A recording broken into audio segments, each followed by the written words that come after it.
The Galaxy S24 series is here, bringing plenty of new AI goodness to Samsung flagship features.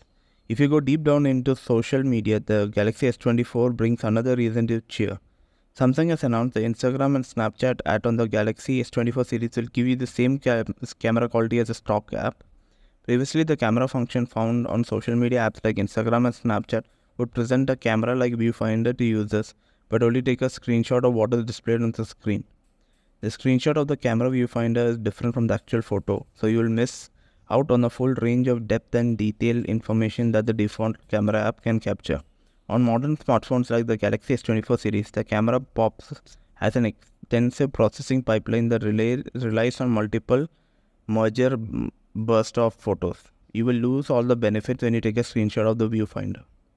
With the S24 series, Samsung claims apps like Snapchat and Instagram can access the full camera capabilities. Instagram is a primary partner for this phone series, and you can click photos in the Instagram app and get the same quality. This is the same thing which Samsung has been saying for the past 2 years.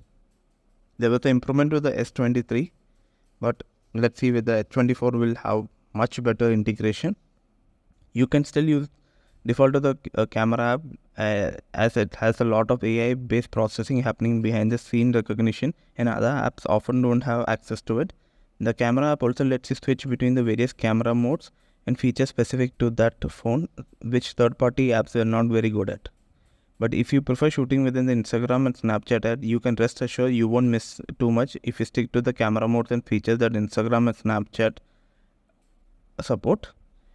As you know, Apple in iPhones, all the app uses the native Apple app, so they have the better quality. Let's see whether what Samsung says will this time will actually happen. Well, from the past 2 years, nothing is happening on this front.